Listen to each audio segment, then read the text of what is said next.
Assalamualaikum warahmatullahi wabarakatuh. Perkenalkan, nama saya Yunita Swahya. Saya dari Prodi Pendidikan Guru Anak Usia Dini kelas reguler A1 semester 4. Video ini dibuat untuk memenuhi tugas UAS mata kuliah Artificial Intelligence dengan dosen pengampu Bapak Muhammad Rizky Zakaria, Eskom MKom. Nah, di sini saya akan menjelaskan mengenai pengertian, tujuan, dan struktur sistem pakar.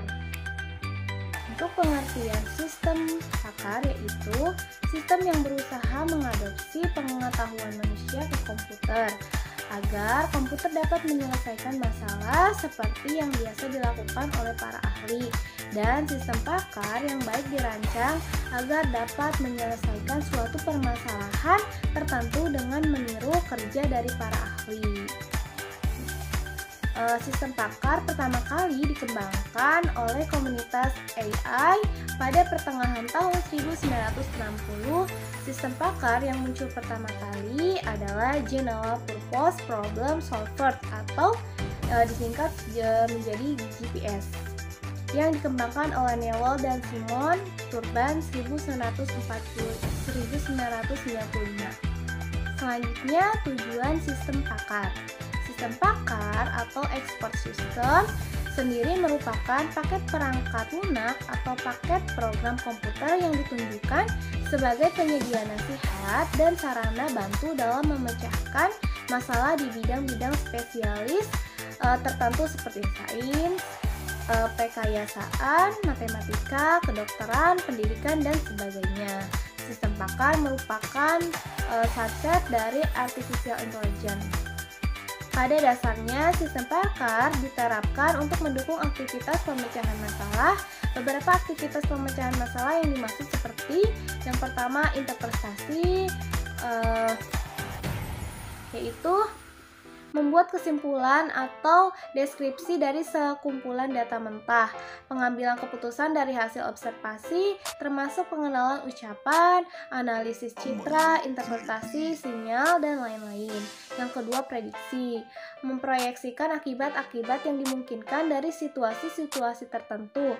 Contohnya itu prediksi demografi, prediksi ekonomi, dan lain-lain. Yang ketiga, diagnosis, menentukan sebab malfungsi dalam situasi kompleks yang didasarkan pada gejala-gejala yang teramati diagnosis medis, elektronis, mekanis, dan lain-lain.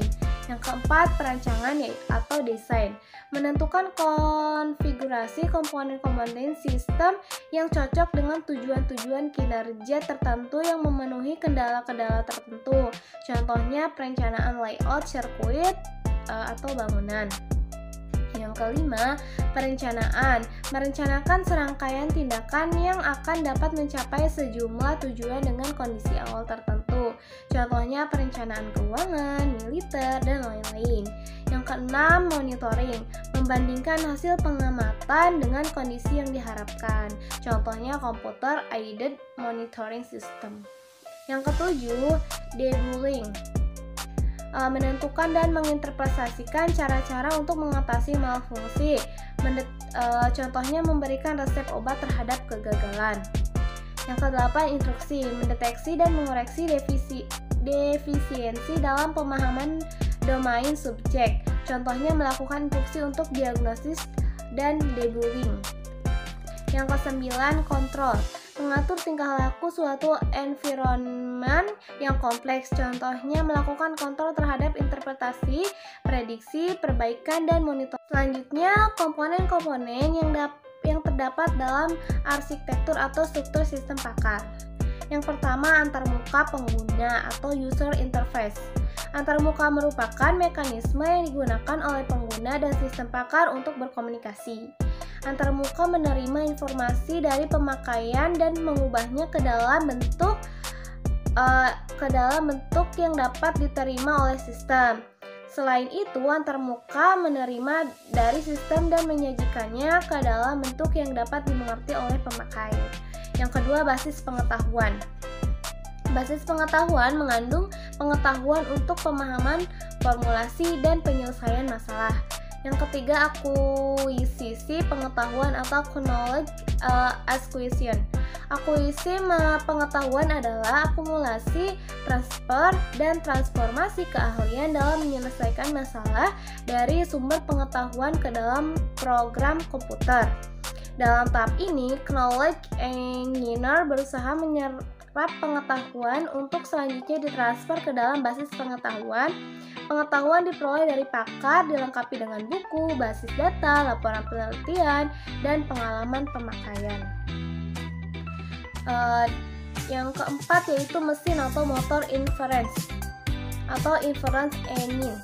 Komponen ini mengandung mekanisme pola pikir dan penalaran yang digunakan oleh pakar dalam menyelesaikan suatu masalah. Mesin inferensi adalah program komputer yang memberikan metodologi untuk penalaran tentang informasi yang ada dalam basis pengetahuan dan dalam workplace dan untuk memformulasikan kesimpulan.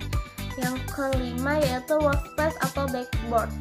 Workspace merupakan area dari sekumpulan memori kerja atau working memory digunakan untuk merekam kejadian yang sedang berlangsung, termasuk keputusan sementara. Selanjutnya fasilitas penjelasan. Fasilitas penjelasan adalah komponen tambahan yang akan meningkatkan kemampuan sistem pakar, digunakan untuk melacak respon dan memberikan penjelasan tentang kelakuan sistem pakar secara interaktif melalui pertanyaan. Yang terakhir yaitu perbaikan pengetahuan. Pakar memiliki kemampuan untuk menganalisis dan meningkatkan kinerjanya serta kemampuannya untuk belajar dari kinerjanya.